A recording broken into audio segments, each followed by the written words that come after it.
بسم اللہ الرحمن الرحیم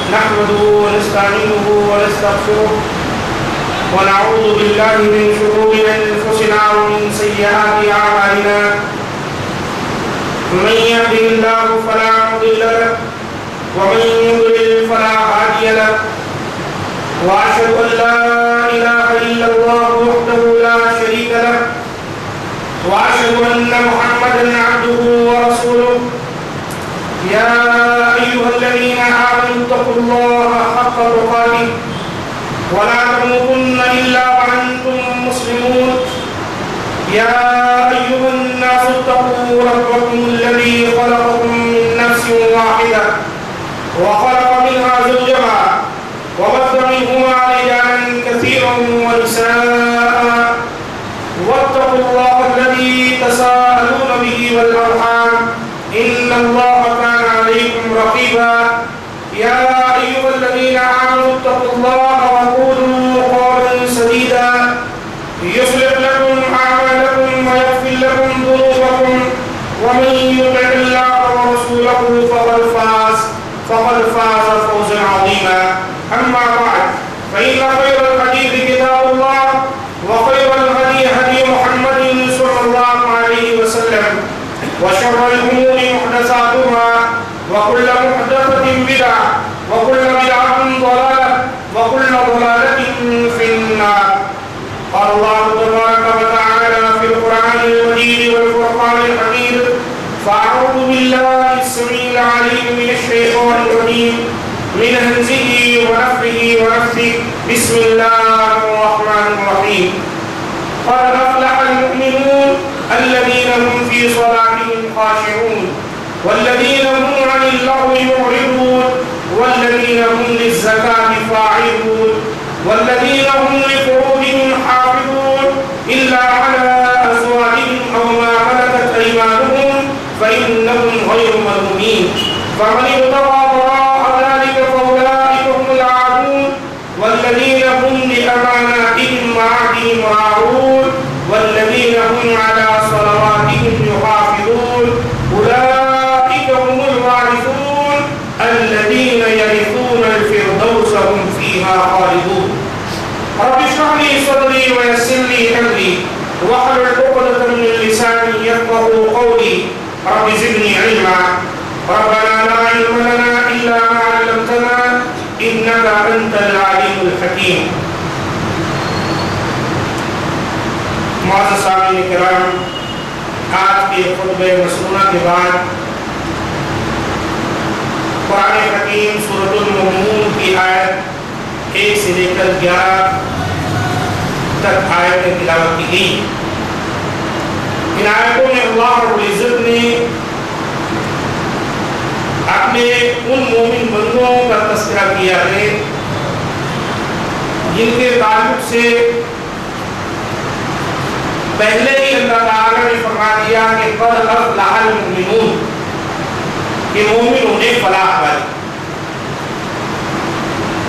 یہ مومن کون ہے؟ اللہ تعالیٰ نے ان کی بہت ساری صفتیں آگے بیان کی.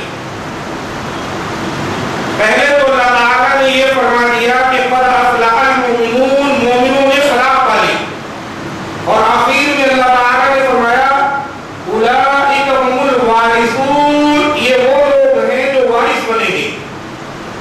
الذین یرثون الفردوس هم فیہا خالدون، کس چیز کے وارث بنیں گے؟ جنت الفردوس کے وارث بنیں گے، اور ہمیشہ ہمیشہ کے لیے جنت الفردوس میں ان کا ٹھکانہ ہوگا. گویا کہ ان آیتوں میں اللہ تعالیٰ نے اپنے مومن بندوں کی جو صفتوں کا ذکر کیا ہے اور بندوں کا جو ذکر کیا ہے اور ان کے صفات اور نشانیاں جو اللہ تعالیٰ نے بیان کی ہیں یہ بہت اہم ہیں اور سمجھنے کے قابل ہیں کہ ہم اس کے ذریعے سے کامیاب بھی ہو جائیں گے اور جنت الفردوس کے وارث بھی بن جائیں گے۔ آگے بڑھنے سے پہلے ایک بات آپ کے علم میں لا دوں، وہ یہ ہے کہ آخر مومن لوگ جنت الفردوس میں وارث کیسے بنیں گے؟ نبی صلی اللہ علیہ وآلہ وسلم نے فرمایا، ابن ماجہ وغیرہ کی حدیث سے صحیح، آپ سن نے فرمایا ما منکم من احد الا له منزلان، تم میں کے جتنے لوگ ہیں ان کے لیے دو جگہ، منزل فی النار و منزل فی الجنہ، ایک منزل ایک جگہ اللہ تعالیٰ نے دنیا میں جتنے انسان ہیں سب کے لیے اللہ تعالیٰ نے ایک جگہ جنت میں اس کے لیے تیار کی ہے اور ایک جگہ اللہ تعالیٰ نے اس کے لیے جہنم میں تیار کی۔ اب ہوتا کیا ہے، جب کوئی شخص کوئی کافر ہے ایمان نہیں لایا اور اپنے کفر کی حالت میں ہی مر گیا اور وہ جہنم میں چلا گیا تو اللہ تعالیٰ جنتیوں کو اس کافر کا جو مقام جنت میں تھا اللہ تعالیٰ جنتیوں کو اس کا وارث بنا دیتے۔ اللہ کے رسول صلی اللہ علیہ وآلہ وسلم نے یہ بات بیان کر کے فرمایا فذالک، یہی ہے معنی اس بات کا کہ وہ لوگ جنت کے وارث بنیں گے، وراثت میں جنت انہیں ملے گی۔ گویا کہ جو لوگ جنت میں جائیں گے کافروں کا جو مقام اللہ تعالیٰ نے جنت میں رکھا ہے وہ اس کے وارث بن جائے گے۔ یہ بہت بڑی چیز ہے اور بہت بڑی بات ہے جسے ہم کو آپ کو سمجھنا چاہیے۔ بلکہ مسلم شریف میں یہ بھی بات آئی ہے کہ اللہ کے رسول صلی اللہ علیہ وآلہ وسلم نے فرمایا قیامت والے دن مسلمانوں میں سے بہت سے لوگ ایسے آئیں گے کہ پہاڑوں جیسے گناہ ان کے ہوں گے، لیکن اللہ تعالیٰ ان کو بخش دے گا اور ان کے گناہوں کو اللہ تعالیٰ یہود و نصارہ پر ڈال دے گا۔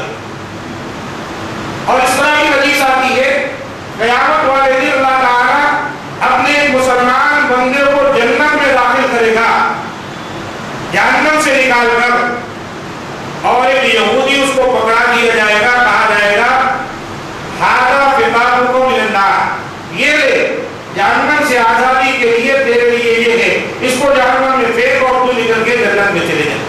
تو اللہ تعالیٰ کا بہت بڑا فضل و کرم ہوگا قیامت کے دن۔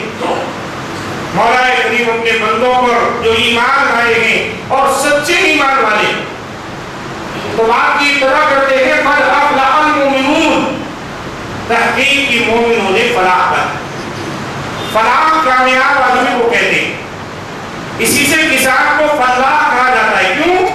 وہ بھی کھیت کو جوتتا ہے اور اس کے اندر دانے ڈالتا ہے اور بڑی محنتوں کے بعد وہ کامیاب اور کامیاب ہوتا ہے۔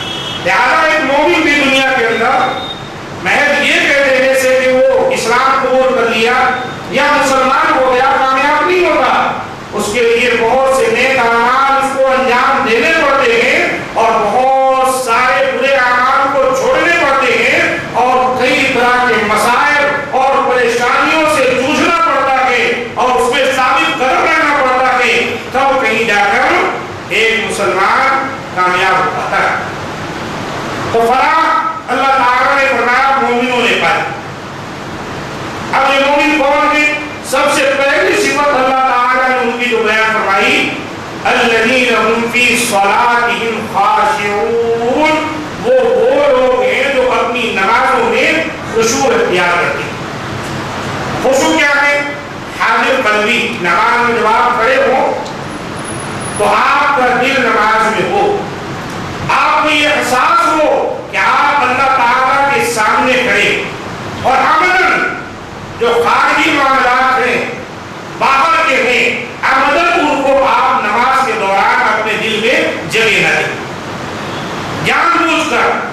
ہاں ویسے خیالات آ جاتے ہیں تو آپ ان کو ہٹاتے رہیں اور اللہ وحدہ لا شریک کی حمد و ثنا، بزرگی، بڑائی اور قرات کلام جتنی چیزیں ہیں سب کرتے چلے جائیں۔ یہ نماز کے اندر خشوع کا ہونا